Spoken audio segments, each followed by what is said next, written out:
तो देखिएगा बेटा, अब हम डिस्कस करेंगे next point number C, feasible reaction of base. Base के अंदर फीजिएबल रिएक्शन कौन कौन सी है। तो अकॉर्डिंग टू एसिड वाला कॉन्सेप्ट यहाँ पर लगेगा बेटा, सिमिलर कॉन्सेप्ट है। हम भी यहाँ पर भी वही चेक करेंगे कि एक स्ट्रॉन्ग बेस है, उससे अगर वीक बेस बन रहा है तो रिएक्शन फीजिएबल है, अदरवाइज फीजिएबल नहीं है। अर्थात इसको मैं वही एक्सप्लेन कर दूं कॉन्सेप्ट के हिसाब से। तो आपके पास स्ट्रॉन्ग बेस है और conjugated acid of weak base है।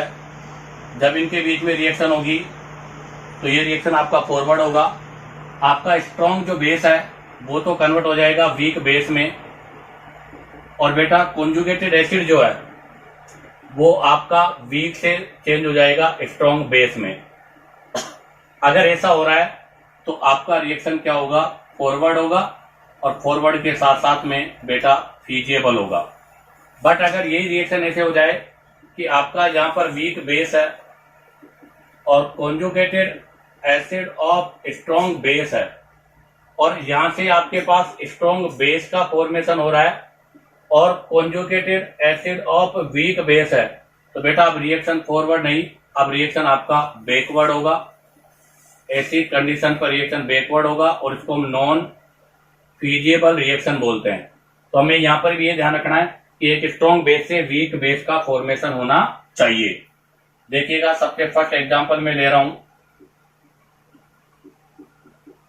ये लिया है मैंने पिरिडीन, और पिरिडीन का रिएक्शन किया है एनिलीनियम आयन के साथ।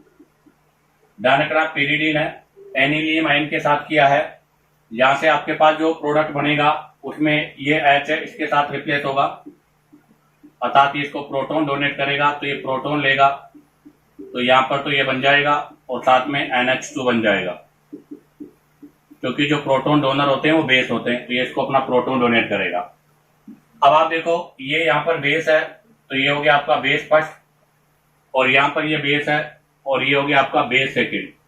आप बताओ इनमें बेसिक स्ट्रेंथ किसका ज्यादा होगा। Base first is more basic than base second, अर्थात बेटा पिरिडीन का बेसिक स्ट्रेंथ जो होता है वो एनिलीन से मोर होता है। तो इसका मतलब ये आपका स्ट्रॉन्ग बेस है और ये आपका वीक बेस है, और ये जो है अगर स्ट्रॉन्ग बेस है तो इसको क्या बोलेंगे, conjugated acid of weak base, और इसको बोलेंगे बेटा conjugated acid of strong base. तो इसका मतलब रिएक्शन आपका कहां पर होगा, फॉरवर्ड डायरेक्शन में होगा, और ऐसा रिएक्शन बेटा कौन सा होगा, फीजिएबल रिएक्शन होगा। अब आ जाएगा next question number 2। Question number 2 के अंदर भी हम इसी के सिमिलर एग्जांपल ले रहे हैं। तो मैंने एक तो ले लिया बेटा क्या, एनिलीन, और इसका रिएक्शन करा दिया आपका पायरोल के साथ।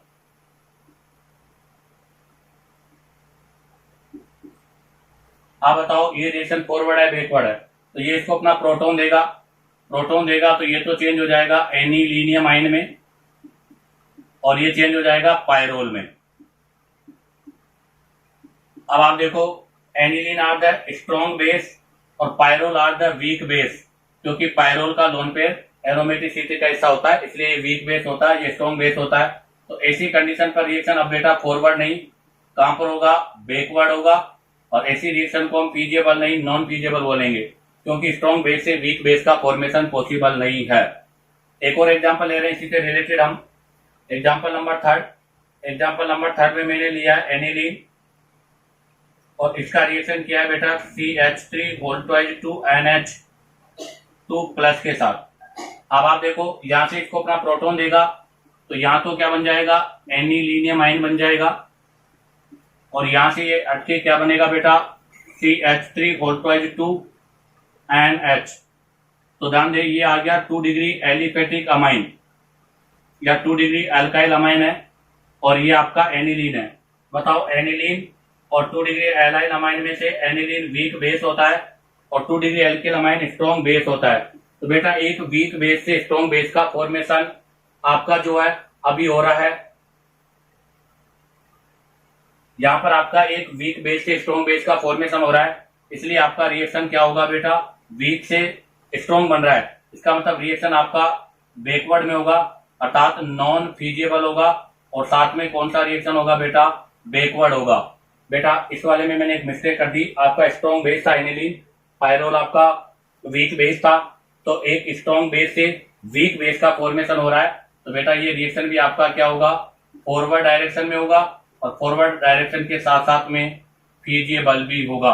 तो ध्यान दे, स्ट्रॉन्ग बेस से वीक बेस का अगर फॉर्मेशन हो रहा है तो ऐसी कंडीशन पर ध्यान दे, अगर आपका ये भी वीक बेस है, अगर आपका स्ट्रॉन्ग बेस से वीक बेस का फॉर्मेशन हो रहा है तो रिएक्शन फीजिएबल, और अगर वीक से स्ट्रॉन्ग बन रहा है तो रिएक्शन नॉन फीजिएबल। अब आप चाहो तो यहाँ से इसका स्क्रीनशॉट ले लीजिएगा। अब हम इससे रिलेटेड नेक्स्ट एग्जांपल्स के बारे में डिस्कस करेंगे। तो देखिएगा, अब हम डिस्कस करेंगे बेटा next example number 4। Example number 4 में NH2C double bond NH2 NH अर्थात गवानाडीन गिवन, आपको गवानाडीन है, और आपको पता है बेटा गवानाडीन आर द स्ट्रोंगर बेस। जब यहां से रिएक्शन होगा तो ये तो आपके एनिलीन में कन्वर्ट हो जाएगा, और गवानाडीन का जो डबल बॉन्डेड वाला पार्ट है इसका लोन पे लोकेलाइज है, तो यही प्रोटोनेटेड होगा।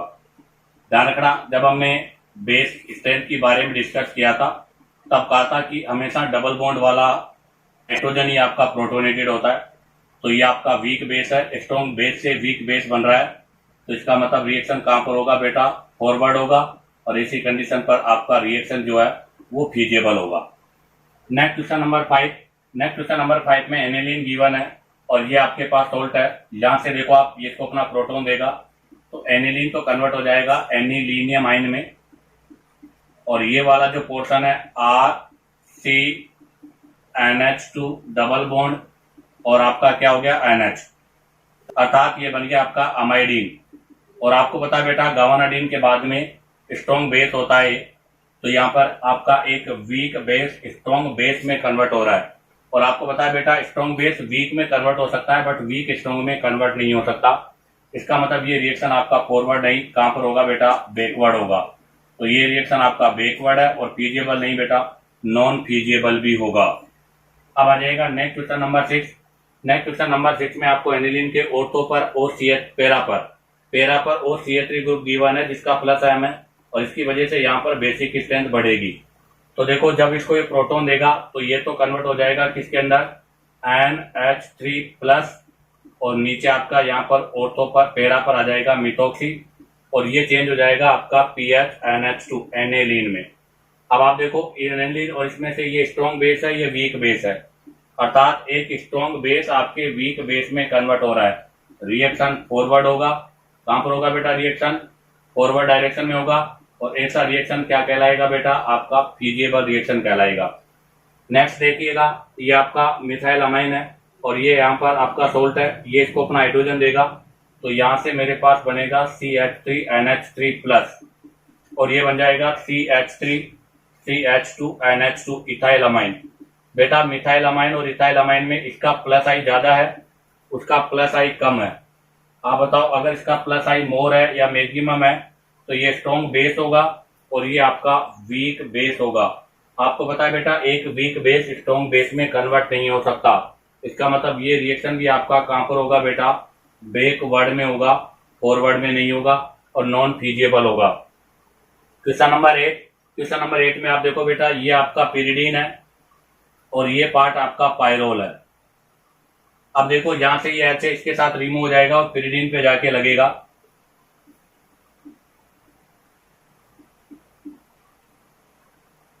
और पायरोल आपका ऐसे बन जाएगा। अब आप देखो यहां पर बेस कौन था, pyridine are the stronger base, यहां पर बेस कौन है, pyrrole are the weak base. तो पिरिडीन यहाँ पर स्ट्रोंगर बेस है और पायरोल वीक बेस है, तो स्ट्रॉन्ग बेस वीक में कन्वर्ट हो रहा है, तो इसका मतलब रिएक्शन फॉरवर्ड होगा, आपका बैकवर्ड डायरेक्शन में नहीं होगा, और ऐसी रिएक्शन आपका क्या होगा बेटा, फीजिएबल होगा। अब आ जाएगा एग्जांपल नंबर 9। अमोनियम क्लोराइड अर्थात NH4Cl और मिथाइल अमाइन है। जब यहां से ये अपना इसको H देगा तो देखो ये कन्वर्ट हो जाएगा CH3NH3 प्लस माइनस, और ये किसमें कन्वर्ट हो जाएगा, अमोनिया में कन्वर्ट हो जाएगा। अब आप देखो इनमें से स्ट्रॉन्ग बेस कौन सा है, मिथाइल अमाइन में मिथाइल का प्लस आई है जबकि इसको कोई एडवांटेज नहीं है, तो ये आपका स्ट्रॉन्ग बेस है, ये आपका वीक बेस है, स्ट्रॉन्ग बेस से वीक बेस बन रहा है, तो रिएक्शन कहां पर होगा बेटा, फॉरवर्ड डायरेक्शन में होगा, और ऐसा रिएक्शन आपका क्या होगा बेटा, फीजिएबल होगा। Next question number 10। Methyl amine और CH3 NH2Cl, यहां से ये इसको अपना प्रोटॉन देगा, तो ये तो कन्वर्ट हो जाएगा किसमें, देखो CH3 NH3 प्लस माइनस, और ये वाला जो पोर्शन है वो कन्वर्ट हो जाएगा CH3 होल ट्वाइज 2 NH के अंदर। अब आप देखो ये मिथाइल अमाइन है, अर्थात 1 डिग्री अमाइन है, और ये आपका 2 डिग्री अमाइन है। और बेटा 1 डिग्री और 2 डिग्री में से 2 डिग्री मोर बेसिक होता है, तो ये स्ट्रॉन्ग बेस है, ये वीक बेस है। एक वीक बेस से स्ट्रॉन्ग बेस का फॉर्मेशन नहीं होता, इसका मतलब रिएक्शन आपका फॉरवर्ड नहीं, कहां पर होगा बेटा, बैकवर्ड डायरेक्शन में होगा। अब आ जाएगा next example number 11। Example number 11 में आपका एनिलीन है और ये सोल्ट है, इसको अपना H प्रोवाइड करेगा, तो यहां से ये तो कन्वर्ट हो जाएगा NH3Cl माइनस,